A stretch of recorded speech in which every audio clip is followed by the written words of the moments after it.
श्रीराम समर्थ. सद्गुरू श्री ब्रह्मचैतन्य गोंदवलेकर महाराज यांचं प्रवचन. 3 सप्टेंबर. साधनात पूर्ण भाव व तळमळ पाहिजे. आपापल्या स्वभावानुसार प्रत्येकाला कोणत्या ना कोणत्या तऱ्हेने भगवंताची ओळख करून घेता येईल. मारुतीने दास्यत्वाने भक्ती केली. दशरथाने पुत्राप्रमाणे देवाला मानले. भगवंत माझा कसा होईल याचा आपण विचार करावा. भगवंताच्या प्राप्तीसाठी भक्ती हे सर्वात श्रेष्ठ साधन सांगितले आहे. मनुष्य जे प्रेम व्यसनात लावतो ते प्रेम भगवंताकडे लावले तर सर्व काम होते. हट्टी आणि व्यसनी माणसे एक प्रकारे चांगली. त्यांचे मन त्यांना सांगत असते की व्यसनापायी आपल्या मुलाबाळांचेही नुकसान होते आहे, पण आपले व्यसन ते हट्टाने सोडित नाहीत. हाच हट्ट किंवा निश्चय भगवंताकडे लावला की परमार्थ झाला.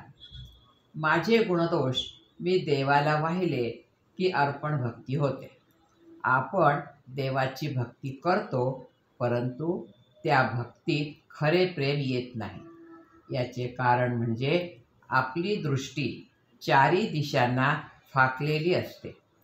ती प्रथम एकाग्र करावी. थोडे करावे, पण एकाकार होऊन करावे. परमार्थ कंटाळवाणेपणाने करू नये. आपल्या भावनेला व्यक्त व्हायला योग्य दिशा कशी मिळेल इकडे लक्ष द्यावे. परमात्मा पंढरपुरात आहे असे साधू संत म्हणत आले, परंतु आपल्याला तो दगडच दिसतो. हा दोष कुणाचा? आपल्या भावनेचाच. जशी भावना ठेवू तशी कृती होते. भगवंताजवळ आपला पूर्ण भाव ठेवावा.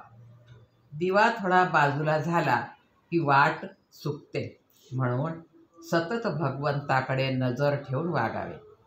साधनावर सतत जोर द्यावा. तालासुरा वाचून प्रेम येत नाही असे थोडेच आहे. मी ज्याच्या पुढे भजन म्हणतो तो ते ऐकतो या समजुतीने म्हटले म्हणजे झाले.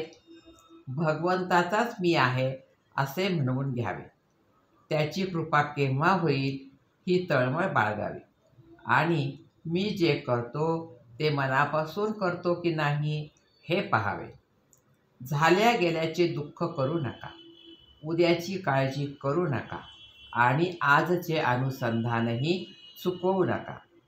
भगवंत साक्षात पुढे उभा आहे असे समजून नामस्मरण करावे. प्रत्येक नामात भगवंत करता असे म्हणावे, म्हणजे अभिमान वाट अडवणार नाही.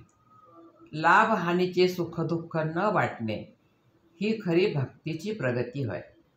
देहाच्या कर्तव्याच्या मर्यादा सांभाळून विषयातली वृत्ती भगवंताकडे लावणे हेच खरे सीमोल्लंघन होय.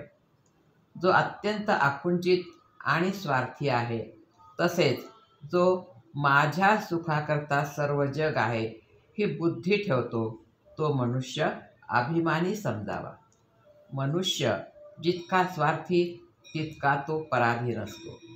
5 जणांपासून सुख मिळवण्याचा मार्ग म्हणजे प्रपंच आणि एकापासून सुख मिळवण्याचा मार्ग म्हणजे परमार्थ होय. आजचे बोधवचन. भगवंत आहे या भावनेपासून साधकाने सुरुवात करावी आणि भगवंत आहेच या भावनेमध्ये समाप्ती करावी. जानकी जीवन स्मरण. जय जय राम. श्रीराम समर्थ.